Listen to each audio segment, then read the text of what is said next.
Hi friends, welcome to Ponmani hotel YouTube channel.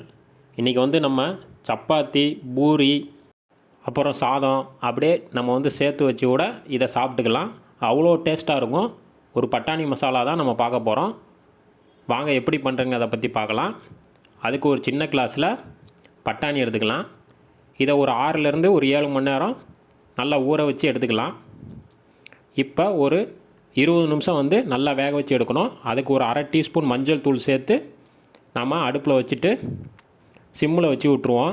அது வாட்டில் ஒரு 20 நிமிஷம் நல்லா வெந்து வரட்டும். வெயிட் பண்ணலாம். ஒரு 20 நிமிஷம் கழித்து திறந்து பார்க்குறோம். பட்டாணி நல்லா வெந்து வந்திருக்கும் இந்த டயத்தில். இப்போ வந்து இதுக்கு தேவையானது பார்த்திங்கன்னா வெங்காயம், தக்காளி, பூண்டு, பச்சை மிளகாய் மட்டும்தான். இப்போ கொஞ்சமாக பட்டாணி எடுத்து வச்சுக்கலாம். ஏன்னா இதை வந்து மிக்சியில் அரைச்சி கடைசியாக கிரேவியில் சேர்க்குறதுக்கு தான். ஏன்னா நம்ம வந்து இப்போ தேங்காய் அரைச்சி ஊற்றலை அப்படின்னா இந்த மாதிரி நம்ம சேர்க்கும் போது நம்மளுக்கு கிரேவி நல்லா திக்னஸ் வரும். அதுக்கு தான்.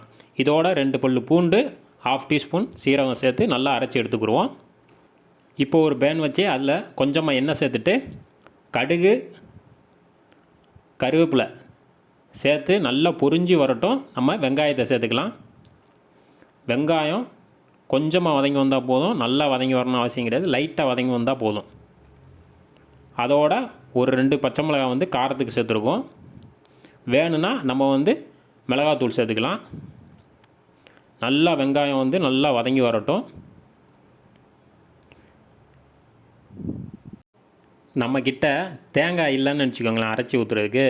அந்த டயத்தில் நம்ம கொஞ்சமாக பட்டாணி எடுத்து வச்சு அதோட அரைச்சி ஊற்றும் போது நம்மளுக்கு வந்து கிரேவி வந்து நல்லா திக்னஸ் வரும். அதுக்கு தான் நம்ம அந்த பட்டாணி எடுத்து வச்சுருக்கோம். வெங்காயம் நல்லா வதங்கி வந்துடுச்சு.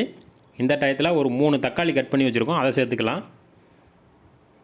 தக்காளியை நல்லா சிம்லேயே வச்சு ஒரு 5 நிமிஷம் நல்லா வதக்கி எடுத்துருவோம். நல்லா வதங்கி வரணும் ரெண்டுமே.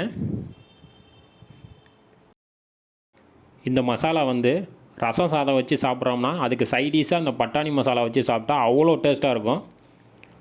இப்போ வந்து வெங்காயமும் தக்காளியும் நல்லா வதங்கி வந்துடுச்சு. இப்போ நம்ம வந்து தேவையான அளவு உப்பு சேர்த்துக்கலாம்.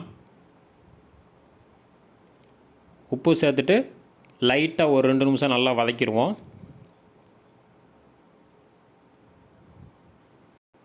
நம்ம காரத்துக்கு வந்து 2 பச்சை மிளகாய் தான் சேர்த்துருக்கோம்.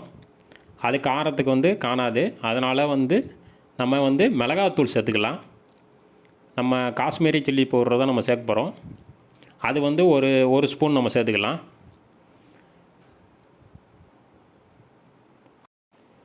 வீட்டில் அரைச்ச மசால் பொடி 1 ஸ்பூன் சேர்த்துக்கலாம்.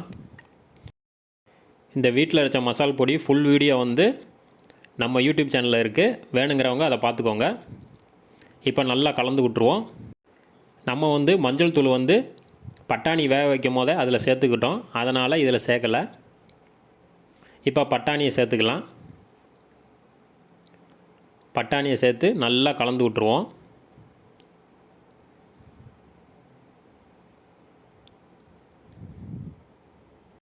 நல்லா பார்த்தீங்கன்னா அந்த மசாலாவோட மிக்ஸ் ஆகணும். நல்லா கலந்து விட்டுறணும்.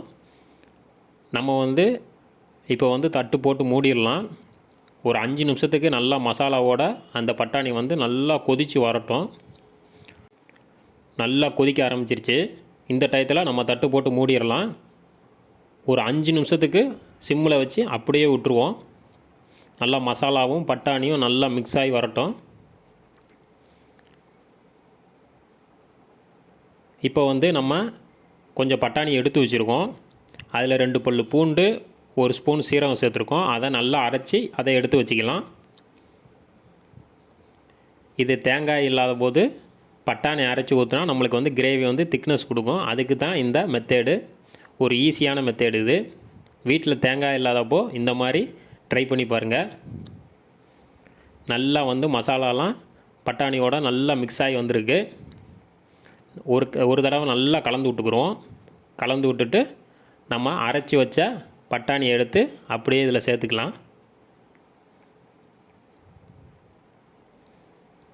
நல்லா கலந்து விட்டாச்சு. இப்போ நம்ம அரைச்ச பட்டாணியை சேர்த்துக்கலாம்.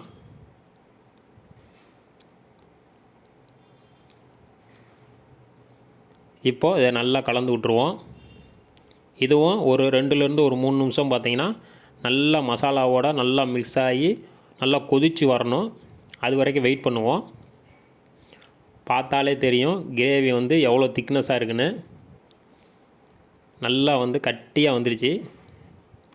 அதில் கொஞ்சமாக நம்ம வந்து தண்ணி சேர்த்துக்கிறோம். ஏன்னா ரொம்ப கிரேவி வந்து நல்லா கட்டியானதுனால கொஞ்சமாக தண்ணி சேர்த்துக்கலாம். ஒரு 5 நிமிஷம் நல்லா மசாலாவோடு நல்லா கொதித்து வரட்டும். நம்ம பட்டாணி மசாலா வந்து சூப்பராக ரெடி ஆயிரும். இந்த மாதிரி பட்டாணி மசாலாலாம் ஈஸியாக பண்ணிடலாம். இது வந்து சிம்பிள் ரெசிபி. ஸ்பீடாக ஏதாவது ஒரு மசாலா ரெடி பண்ண போகிறீங்கன்னா அப்போ இந்த பட்டாணி மசாலாவை எடுத்து ஸ்பீடாக பண்ணி முடிச்சிடலாம். இப்போது நல்லா கொதித்து வந்துருச்சு. ஒரு 5 நிமிஷம் நல்லா சிம்லேயே வச்சு எடுத்துட்டோம். பட்டாணி மசாலா ரெடி ஆயிடுச்சு. நல்லா காரசாரமாக இருக்கும். லாஸ்ட்டாக அப்படியே கொத்தமல்லி கட் பண்ணி வச்சுருக்கோம்.